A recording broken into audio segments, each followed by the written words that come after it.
it's your camera, Jim. Otherwise, it's awfully bouncy on that underground tunnel. I know. It's murder. I should have had a selfie stick.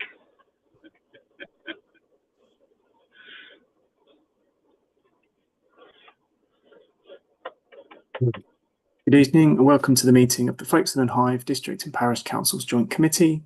Please note this meeting is being streamed live to the internet. Please could all members ensure their microphone is set to mute unless they are speaking to reduce any background noise. So we will move to the first item, which is the appointment of chair. For the purpose of this meeting, members must appoint a parish councillor to chair the meeting. Can I have any nominations, please? I would nominate Frank Hobbs. Thank you. Do I have a seconder? Second that. Yes. Thank you. And can I just have a show of hands from everyone in favour? Oh, Thank you. Frank, you've been appointed as chair.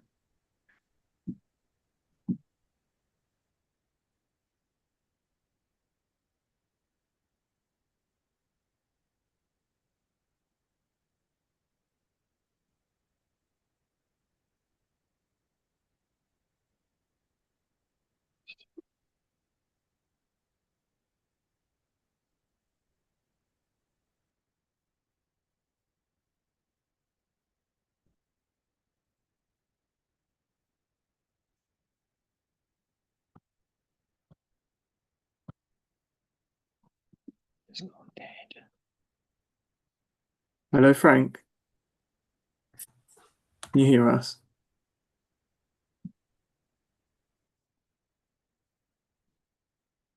yes.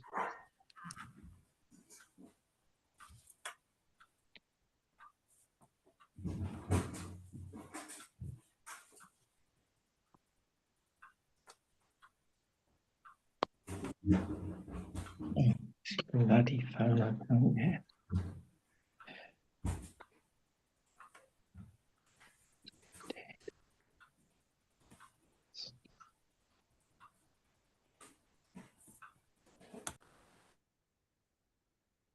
It's just coming back in.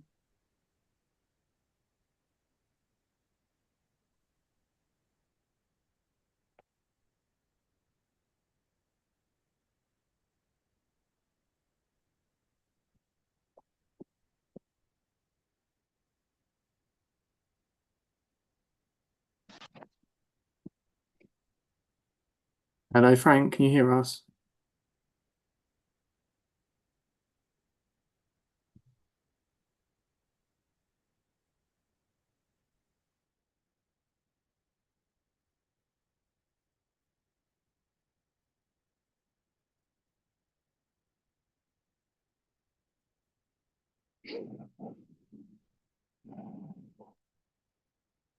I wonder, Alec, if it's worth asking if Peter Coe would chair the meeting so we can move on, and then Frank can join us. I think we might have to again, do that. if Frank's Yeah. having trouble. Are you happy to propose Peter Coe as chair? I'm happy to propose Peter Coe to chair the meeting. Thank you. Can I have a seconder for Councillor Coe? Yeah, and Bills. Thank you very much. Okay, Councillor Coe, you are the new chair. So item one then is item two, rather, is apologies for absence. Thank you. We've had apologies from Councillor Prater. And item three, declarations of interest. Nothing. None. Okay, so item four is minutes. And here I have to declare the fact that I wasn't at the last meeting, but I have read them. Anybody got any problems with them? No, in that case. Propose them as true and accurate record. Yeah. And a seconder, please. Happy to second. And all in favour? Hands up, please.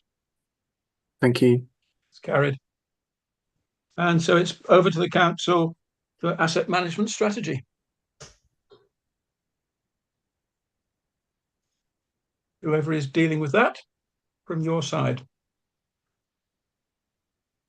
Alex, have you got the presentation to share? Yep, I can present that. Cool. And Helen's going to take us through. So Helen's our estates lead. She's going to take us through the presentation, and then myself and Samuel and Helen can answer any questions that you may have.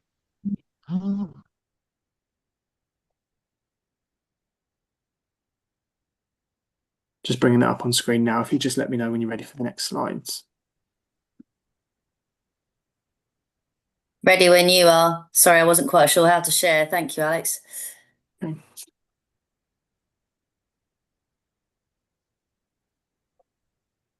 Ready for the agenda if you're able to move it on. Just bring it up on my screen.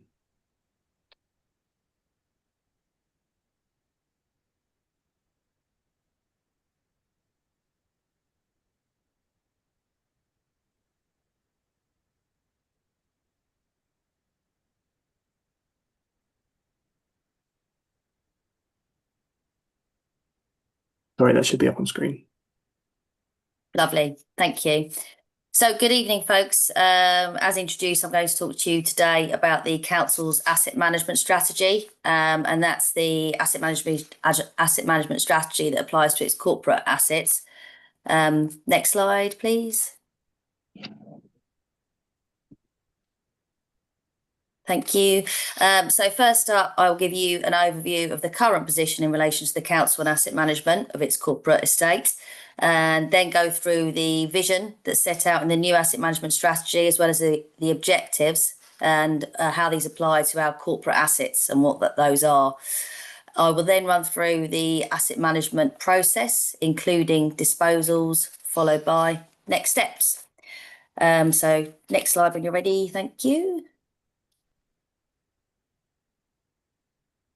So the current position is back in 2016, CIPFA, which is the Chartered Institute of Public Finance and Accountancy, developed a property asset management framework for the council, which included an asset management strategy as well as an asset management plan. So the asset management strategy is a document which guides our decision making on how we look after the council's corporate assets. And officers have revised the strategy for the period 2025 to 2030. So the draft strategy was taken to overview and scrutiny in July, and it will go to Cabinet next week, actually on the 18th of September, because Cabinet's moved. And together with the asset management strategy, officers have drafted a disposals procedure, which is an operational document to accompany the strategy, and they will also draft an asset management plan to support how the asset management strategy is going to be delivered. There's been quite a bit of interest in the asset management strategy, bearing in mind local government reorganisation, but we've had, quite clear advice from government, in particular a Grant Thornton briefing note back in May, that councils have to maintain effective governance, decision-making and financial stewardship in the approach to management of their assets.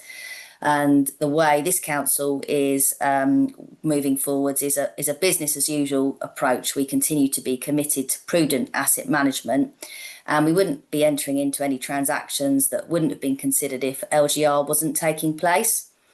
And in relation to the Grant Thornton advice, that position has been endorsed even more recently by Jim McMahon, the Minister of State for Local Government and Devolution.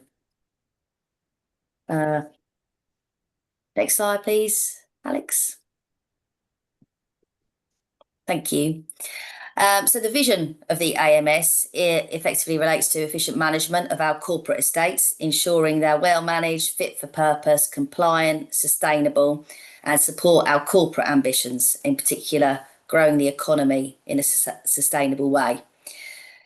And the assets that the vision applies to, if you wouldn't mind moving on to the next slide, please, is all of our corporate assets, as I've mentioned. So anything non-housing, and that's our operational buildings. So it's the Civic Centre in Folkestone, our depots, public toilets, leisure facilities such as Hythe Pool, beach huts, football grounds, bowling clubs, our parks, gardens and open spaces, our historical assets, of which we have quite a few, scheduled ancient monuments such as the Martello Tower and the Royal Military Canal, as well as Weston Hanger Castle, and all our other assets at Otterpool, which includes not only the land but commercial and residential stock.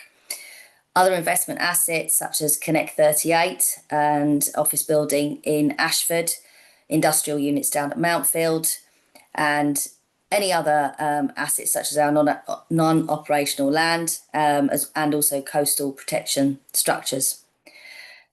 So next slide, please. So I can see a message. I don't know if that's Frank Frank saying can that he can see and hear us.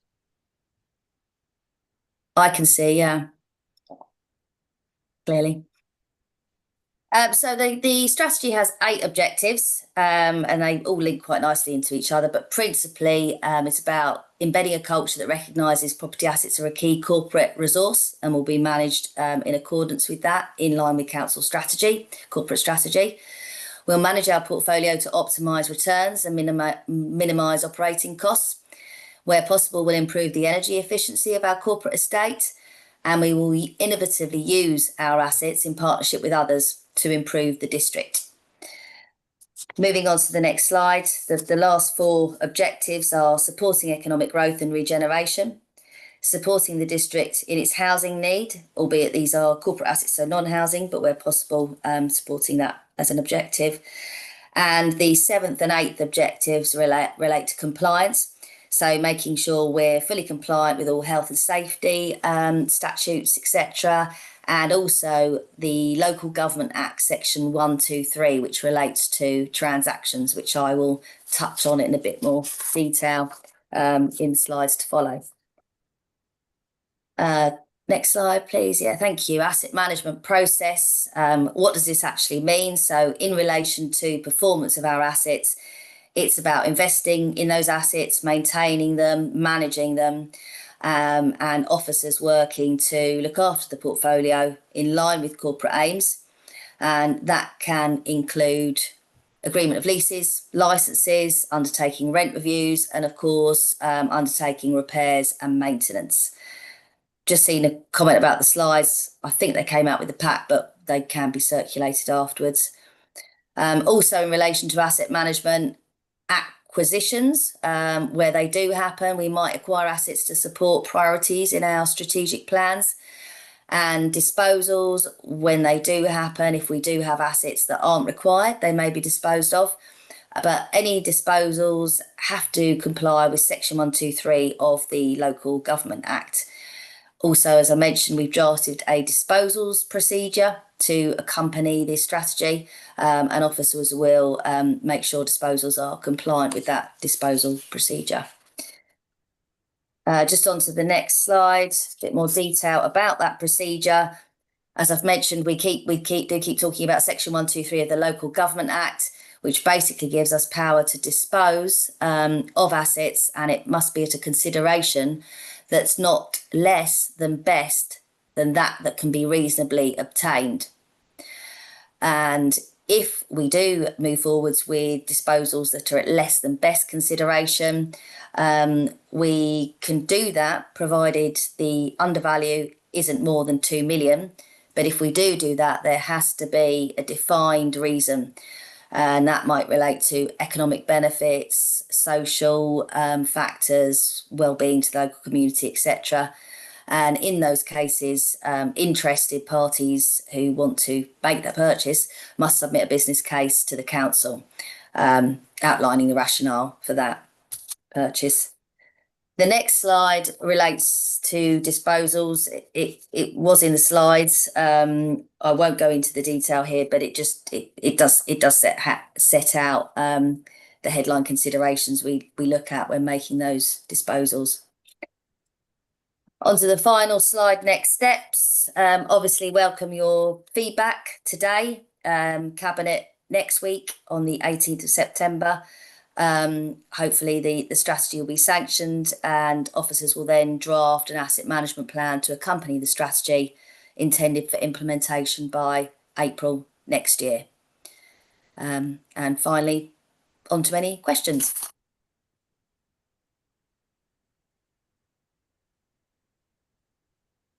Oh, I got back in. I'm back in with you again now. Well, no one's put their hand up with any questions. Is that you, Anne, want a question?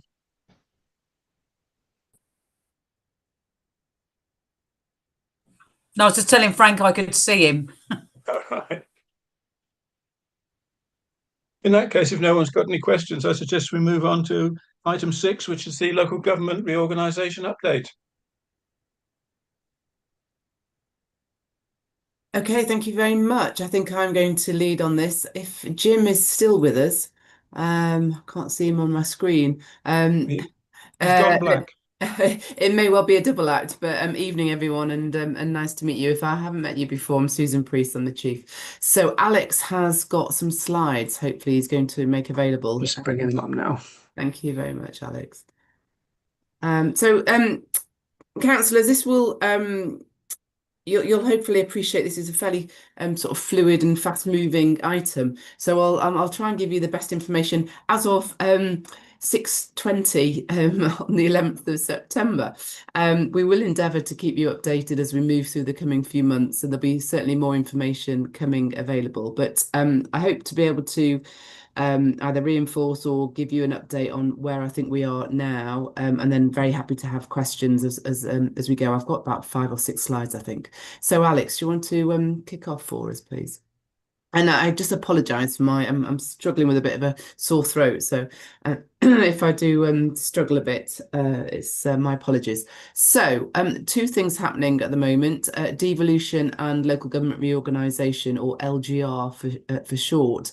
2 major sort of structural changes, but both on seemingly different timelines. So local government reorganisation in Kent is the most pressing and has somewhat been dislocated in terms of its delivery from devolution. So local government reorganisation is reconfiguring the structure and responsibilities of local authorities, moving from the current 2-tier system of district stroke boroughs and county councils that we have in Kent to create single unitary structures. Whereas devolution is not happening currently in Kent, nor do we have a timeline for devolution. But that is really the transfer of powers and funding from national government to local, but via a mayoral strategic authority. So we are pressing government departments for clarity on the timeline for devolution in Kent, but to date, we haven't got clarity on that. So the rest of the presentation really just focus on LGR. So as you know, we have a 2-tier area in Kent. We have 12 district or borough councils, plus of course a number of town and parish councils. But we also have a single unitary, which is Medway, a small unitary, but nonetheless up in North Kent, which is a single tier of government. But they of course do work hand in hand in many regards with Kent as well, on cross sort of strategic or tier 1 type activities. So that's an essence of what the 2 things are and the current situation. I'll move on to the work in hand. So Alex, if you can flick on a slide, that'd be great. So this is just a graphic representation, and you can see across that the configuration and the space in which we occupy. And the combined population is just under 2 million. It's about 1.9 at the moment. So that gives you a sense of scale. So in relative terms, we are a fairly big beast across the country in relative terms. So if you move on one more, please, Alex. So we've had guidance, and hopefully you will have seen this. It's certainly been made available publicly in terms of the guidance that's been issued by the Secretary of State for unitaries, against which business cases need to be prepared by the 28th of November. And the 6 criteria are listed on the slide. So what they're seeking to do is a single tier of local government where we can achieve efficiencies, improve capacity and withstand financial shocks in order to deliver high quality, sustainable public services, meeting local needs and to be informed by local needs.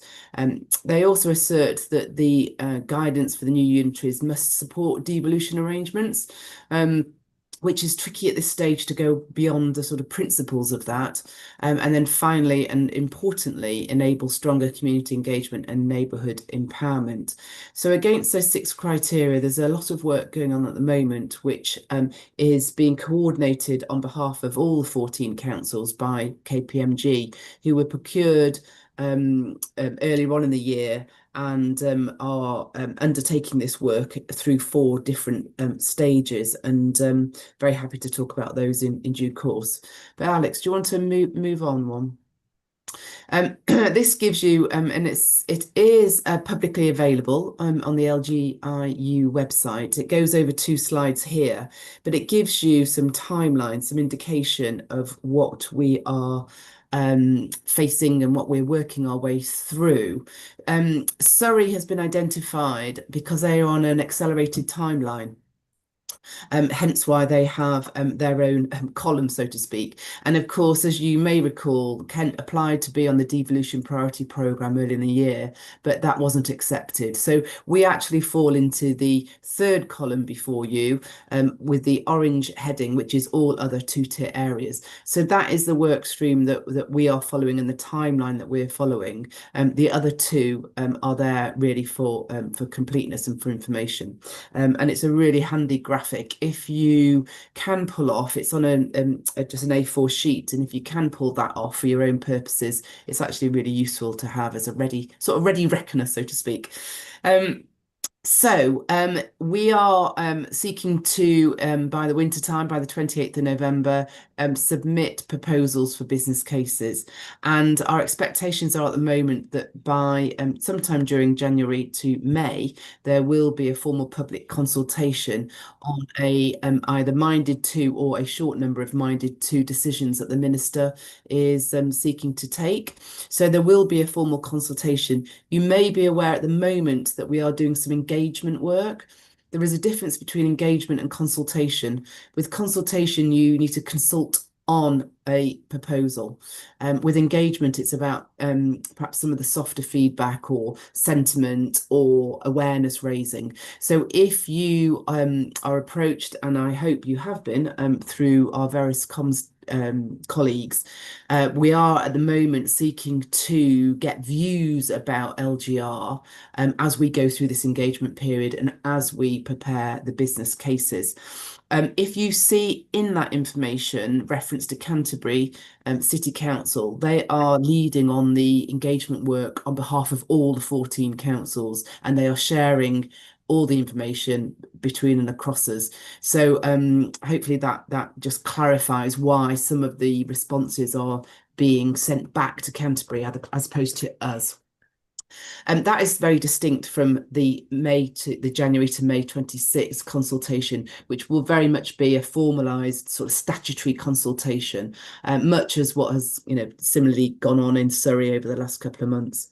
And then we expect the Minister's decision to be announced by July of next year. That will confirm the unitary structures for Kent. So if we move on, Alex, one more slide. We then move into the autumn of next year, where secondary legislation will be laid, and there'll be 1 or 2 more detailed points that no doubt we will talk about again in due course, like structural change orders, which are the technical names given, where once that is laid, it gives powers and authorities to different bodies to do certain activities. And then we expect at the moment that the elections to new unitary councils will take place on the 6th of May in 2027 and run as a shadow authority through to vesting day, which is the 1st of April 2028, where new operational the new authorities become operational. So that is the broad timeline that we're working to. There's clearly lots of detail that will be worked through really from now on in, but certainly through next year in terms of the responsibilities and requirements. And the structural change orders, there are some examples of elsewhere in the country, again publicly available, that you can find that no doubt through Calc and others, which give you some sort of sense about what's included in that and what might be the requirements during that time, and very happy to talk more fully about that in due course. So if we just move on, Alex, another slide.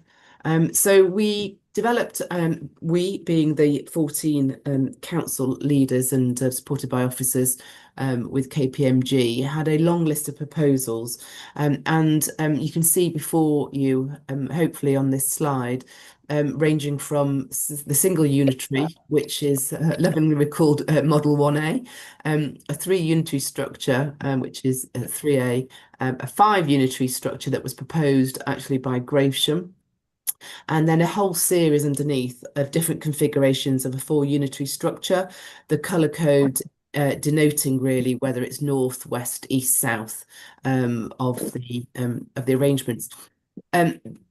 You'll notice 4D was perhaps considered quite a late arrival. It's been proposed by Medway, and quite often in terms of this collection of proposals, you have 4D identified as the Medway model and 1A identified as the KCC model.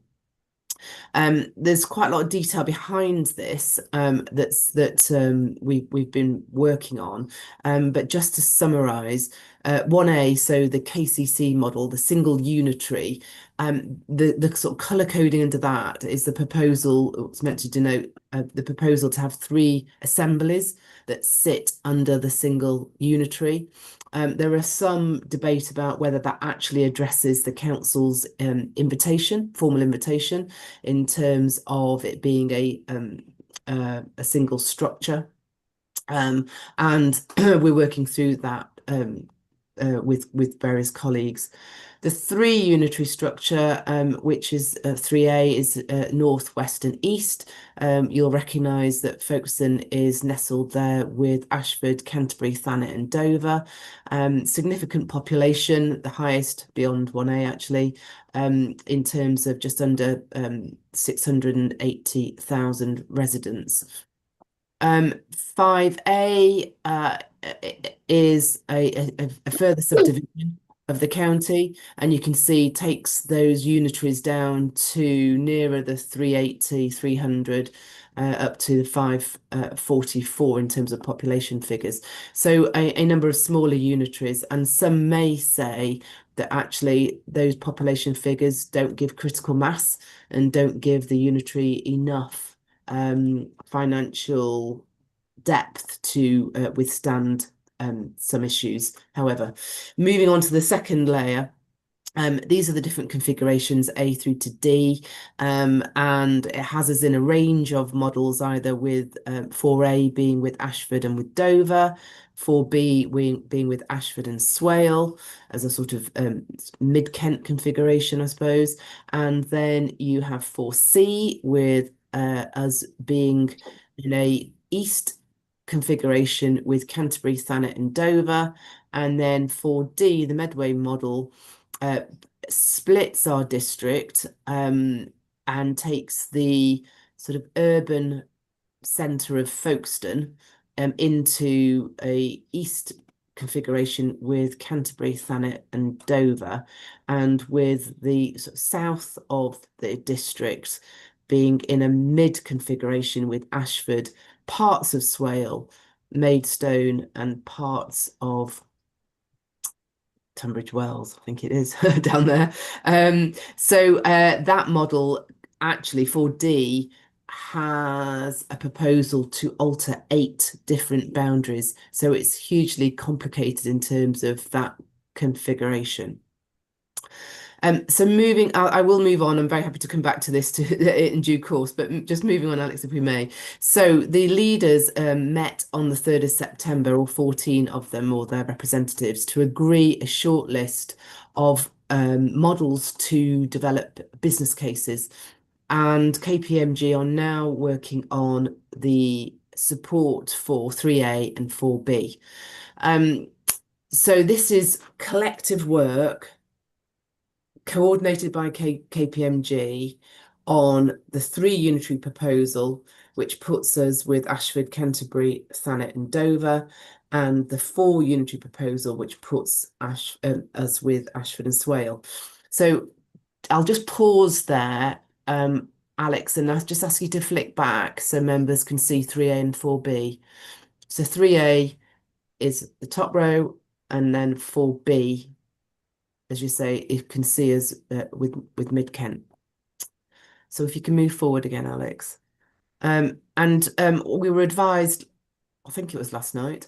We were advised last night that KCC have made the decision to undertake internal work on 1A.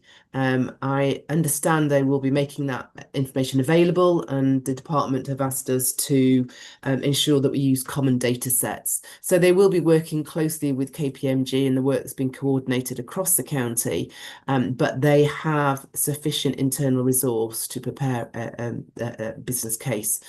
And so we will all look forward to seeing that in due course, along with that related to 3A and 4B. And Medway support for 4D, well, I'm unsure at the moment if this will be prepared to a full business case. I'm expecting to hear, unless it's come out this afternoon and I've missed it, that they have decided to do that. There were a number of councils that were supportive of that case. So it wasn't just Medway alone. They did garner some support, but because it didn't have a consensus support, it wasn't part of the collaborative work being coordinated by KPMG. So, members, we might find over the coming 2 months there are 3, possibly 4 business cases being prepared and worked up. So if we just move on a bit, Alex. So those are the 2 options, as I showed you earlier. One sees us looking more towards mid, and identifying as more mid-Kent, and the other has us identifying more to the east. And one more, Alex, please. And that is a larger picture for you. And the next one. And that's a larger picture of the map for you. And one more, Alex.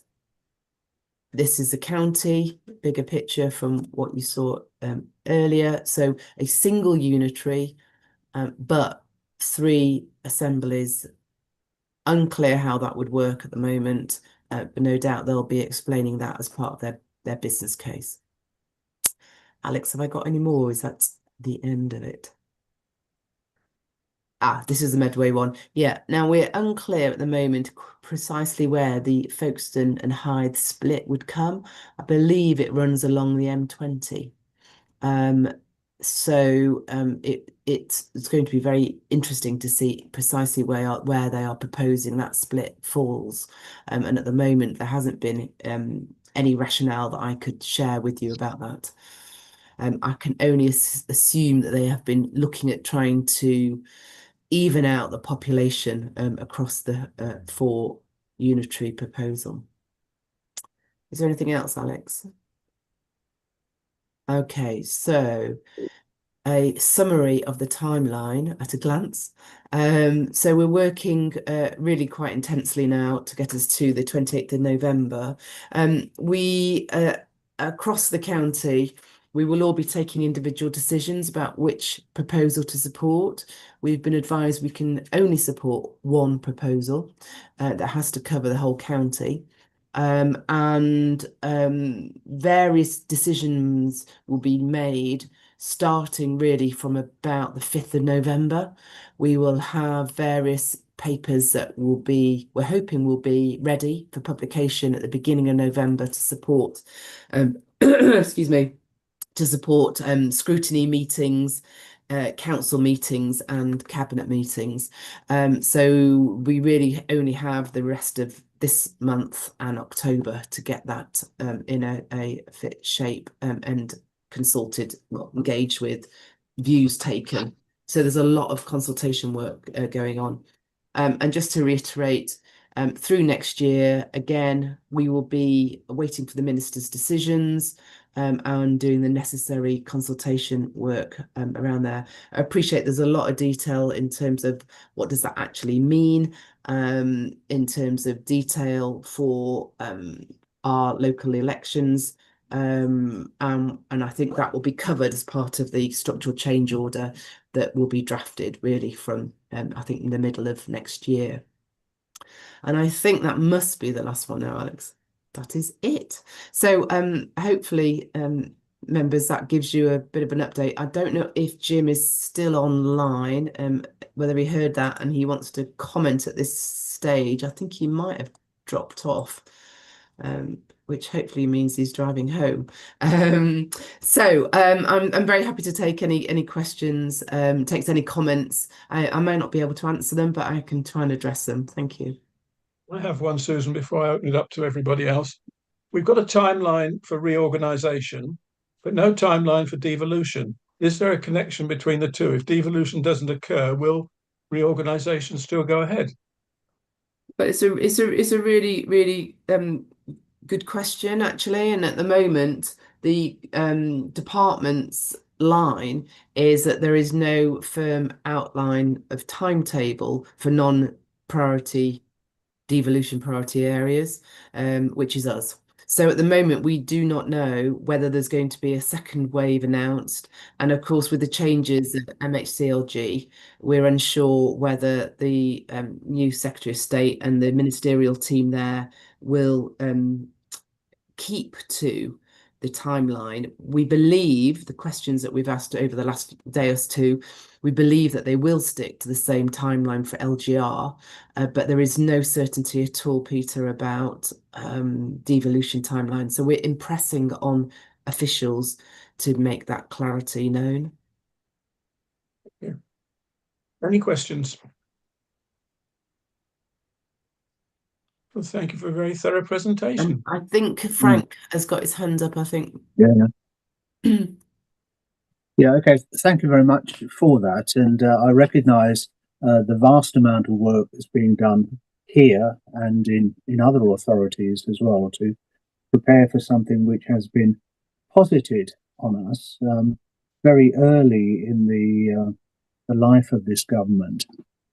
But it seems to me to have been based on an assertion that this sort of reorganisation is going to create significant economies, significant efficiencies. And yet we learned only 3 or 4 weeks ago, I think, that the government itself had not done its own assessment that led to that conclusion, but had instead relied on figures produced by another body. I mean, you will know which body it was, I can't quite remember. And that body itself had now said that the work it had done previously, which assumed that the results would lead to all of these efficiencies, is no longer something that they would stand by. So the whole process, it seems to me, is based on, frankly, a very flaky assumption. Now, in those circumstances, I just find it extraordinary that somehow someone, probably in central government, has not said, hang on, we need to step back and start thinking about what is the underlying rationale which is useful to take this forward if it is to go forward.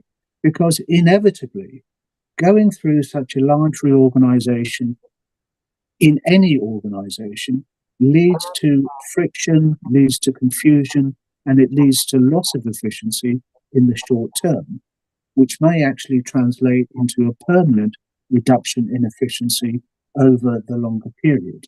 And I mean, the whole steamroller just seems to be going ahead, and nobody seems to have taken any account of this new news, which has come out, as I say, in the last few weeks.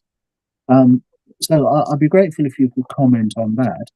And then I also have a question about, assuming all of this goes ahead as posited, about the effect that has on town and parish councils in a reorganised system, because that is also, to me, something which the original advertised result has now subtly shifted away to something else. But if you could perhaps comment on the first one, please. It's a very brief comment, which is I agree. It's incredible, really, isn't it? I think the work you're referring to, Frank, was undertaken by the County Councils Network, CCN, and I think they were asserting, the role for counties in the efficiencies that could be sort of gleaned. And of course, I think that's what you're referring to. I can only agree with you because I think it's appalling, to be quite honest, that there hasn't been a more rigour associated with this prior to setting off, a very formal invitation and the biggest change in local government for 50 years. Having said that, there are reports that some areas that have been through LGR have made some efficiencies, albeit not necessarily leading to immediate savings, but maybe over time. And so there are some reports across the country of that. But again, it seems entirely flaky and somewhat, dare I say, reckless to say that you don't have a firmer handle on that before going into, such a significant undertaking. So I think that's probably, hopefully you get an appreciation of my position on that. However, we are where we are, and we need to deliver it as professionally and as we can do, and work as constructively as we can do with those that want us to make the change. And there is a real commitment actually across Kent. And I would say, I've worked in Kent for the best part of 22-3 years now. And we have never worked so closely in terms of local authorities as officers, certainly. And I think that bodes well, hopefully, for the coming 18 months in terms of making a good job of it, because we all want to make sure we're safe and legal on vesting day. But moreover, if there are opportunities for public service reform, then we absolutely need to take those, and that is the prize that is available if we can get this right. So that's where I am in terms of your first comment question. In terms of the impact on town and parishes, well, it varies. I think it will vary, to be quite honest, Frank, in terms of where we are. As a district, we're fairly highly parished, and we have some very good town and parish councils, and we have some that aren't so good. We have areas across Kent that aren't parished at all, and so there is no more localized level. So it's a real sort of patchwork quilt, so to speak, in terms of that. So I think the impact may well be varied. I hope that the strength of connection with town and parishes, certainly in our district, I hope that continues, because certainly we get great strength in terms of that. It's a great conduit in terms of information, and both ways. And from residents about how things are going. But as I say, I don't think from day one there'll be a common view across all of Kent on that. I think it just depends on your starting position. I think it depends on the town and parish appetite, their own funding experience, expertise. And I'm aware that Calc undertook a survey, I think, earlier on the year, and I think that pretty much played out from what I can see from the results. So I think it'll be a varied impact.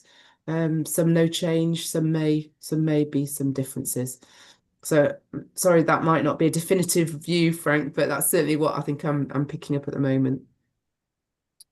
Okay, thank you very much. Right, thank you, Frank. Anybody else? I can see Anne's hand up. Yeah. Yeah, thanks very much for a great presentation. It's a moving feast all the time, isn't it, really? So you mentioned where LGR had already happened. Have we visited those areas and shared learning?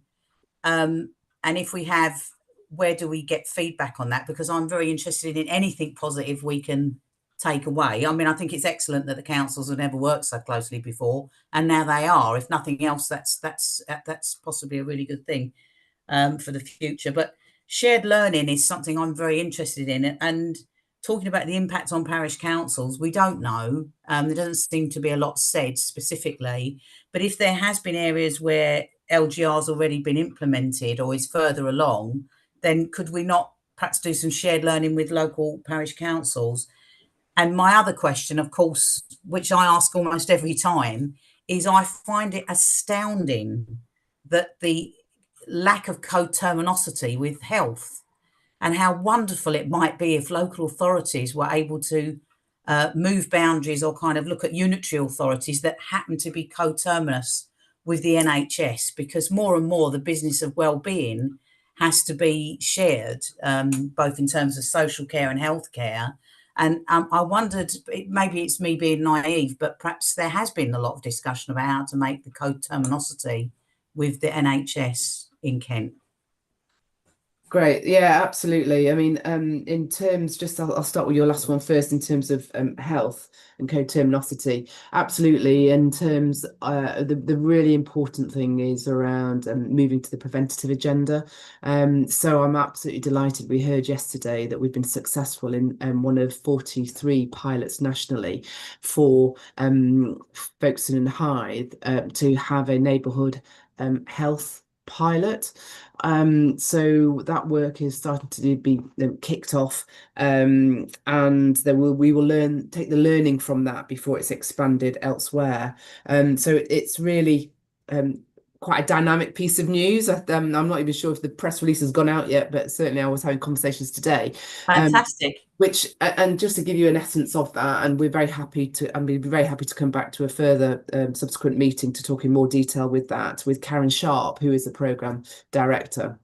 And that absolutely, Anne, is talks to what you've just said about co-terminosity, all the partners working around, because not only do they want to support the population from a clinical perspective, of course, as a local authority, we want to support largely, not exclusively, but largely a lot of that same population through our housing, if they're tenants of ours, or for example, through benefits and welfare that we may distribute.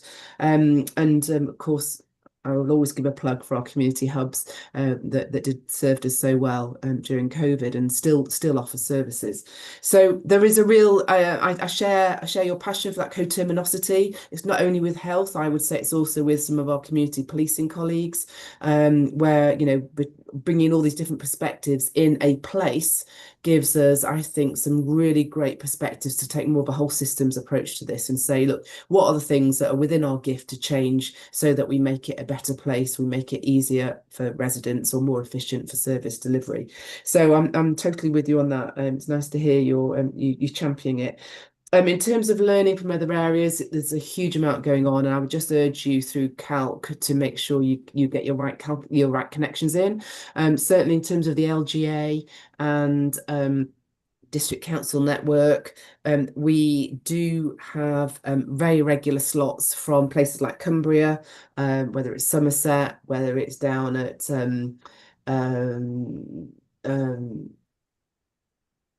I was going to call it BCP, Bournemouth, Christchurch and Poole, to keep away from the acronym. So we do take learning from elsewhere about how have they gone through it. But of course, that's been very much from us, I suppose, a district. The questions have largely been from a sort of district or county perspective, as opposed to talking from a town and parish. But I think it's a really good thing that you could ask Charmaine to talk to you about, and to take learnings, because that bit hasn't necessarily been the focus of the webinars, the national groups and various other bits. There is also quite a good page available on the LGA. There's a repository of information there that, again, I'd urge you to look at, and certainly, and from anything that we do now through, we'll always try and engage or show and share information with town and parishes. Absolutely. So hopefully that gives you a bit of a feel for where we are and some pointers about what more information you can get. Thank you. Can I just echo what Susan has said there, Anne? Calc has done a tremendous amount of work with other local authorities working on all that. So if you get onto them, I'm on the executive there at Calc. So yeah, if you speak to Charmaine, and she'll be able to help you drastically with that. Thank you, Susan. Anybody else? Any questions? Looks like I've got it right, and I say no this time. Thank you very much indeed then, Susan. You're very, very welcome. I trust we will get copies sent to us as well. Yes, the slides. Yes, I did update them just today because of the addition of KCC. So very happy, Alex, to circulate the slides, and also I'm very happy, as I know Jim is, to come and talk again at your next meeting. I think in terms of the forward schedule, when we discussed that with Frank earlier on in the year, we did say we're very happy every opportunity to give you an update, because it's such a dynamic such a dynamic thing at the moment. And I apologise. Next time you hear me speak, hopefully I won't be so croaky. Jim actually did come and talk to us a while back at Shepway Calc. Okay, good. Right, thank you very much for that then, Susan. And that brings us to item 7, solar farms. I don't know who is giving that because I haven't got the name down here. I must admit, Alex, I'm not sure who is anyone leading on that, or was it? I It know was Llewellyn who was going to present the item. he's not joined us. He's not. Right. So let me talk to that item then. So on your pack, on your agenda pack, you'll see that we included a link to quite extensive information that's on our website. And if members follow that link, you'll see that there's about 6-7 pages on the website which talks around solar projects across the district. They are at St Mary's Road in Romney Marsh, the South Kent Energy Park, Shepway Energy Park, South Brook Solar Farm, and in fact the one at Ospool Park. So those pages on the websites explain how the decisions are made and a timeline and associated information as we know it. We will keep those pages on the website up to date as best we can in terms of information, in terms of size, when the consultation, and who is the decision maker. For some of the projects, we will be the decision maker. However, others, because of their scale, we won't be. We will just be a consultee. And depending on which process is being followed, depends on then our activities. But again, that is all outlined on the website. So I think at the moment, that's probably as far as I can go. Clearly, there are mixed views across the district about the role of solar farms, solar projects, so to speak, and they range somewhat in size. But in terms of a repository of information, I would just sort of guide you to that. If there are any questions, if there are matters of detail or planning policy, then I will just undertake to sort of get comments back to you, or it may even be better to have any written questions that you've got, and I can ask the policy team to respond accordingly. Yeah, Anthony Burgess at Burmarsh. We're sort of front and centre down here with perhaps one of the biggest solar farms. Can you just explain what Tony Vaughan is doing at the moment in terms of speaking to the Secretary of State with regards to local objections? Because down here it's gone down like a massive lead balloon, and we're fighting the parish council is fighting vigorously at the moment, obviously with the local community, concern as well, representing local concern. Can you just tell me what Tony Vaughan's up to at the moment in terms of speaking to the Secretary of State?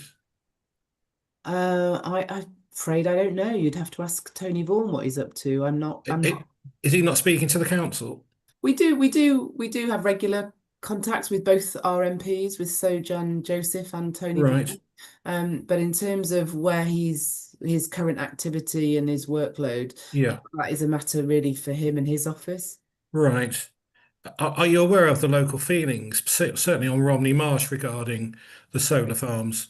There's some proposals for some huge farms taking over. There's a massive proposal for one near Newchurch, which impinges down onto us. So, I mean, the whole thing has just gone down massively badly. So I'm just kind of curious as to, are you aware of the local feelings here? Yes, we certainly are. And I know that our Chief Planning Officer, Llewellyn, is also acutely aware of the strength of feeling, not least because of the sheer scale of some of the proposals. And I think some of them clearly are going to be under the national infrastructure sort of process, as I understand it. Yeah. So I totally understand the concerns locally in terms of that. Some of the maps that I've seen have been,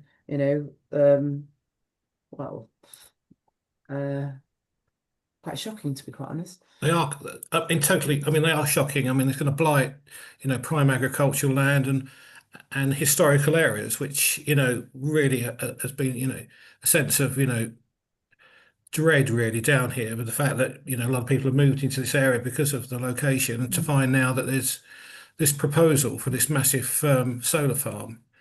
And I think the discussions we've had with them recently is, they're not really listening. So, we're just hoping that Tony Vaughan can, through his offices, can really, provide some assistance here and provide, detailing out our local objections to it.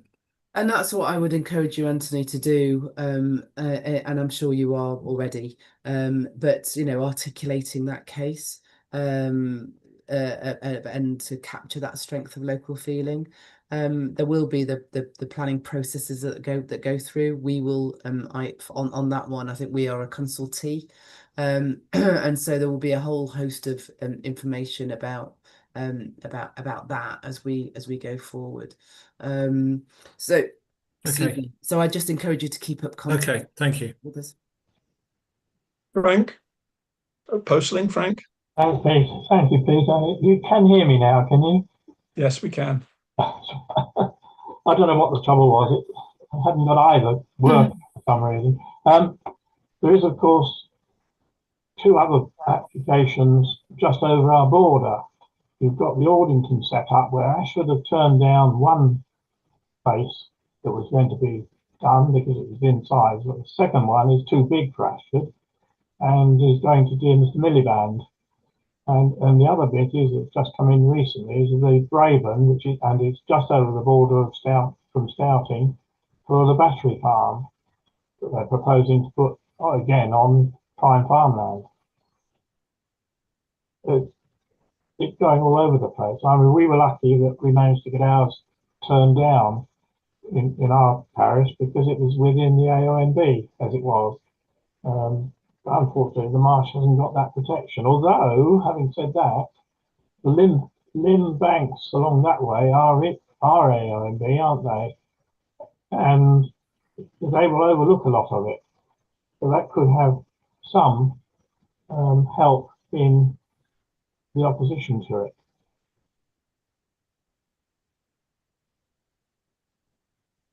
Okay, thanks for that, Frank.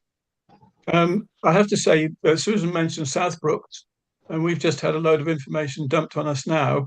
It looks as though they've taken a shotgun to the map where they want to put stuff, and they're starting consultations, 2 in New Romney and 3 in Lydd, for their process. So we might be able to talk a bit more about that at some future time.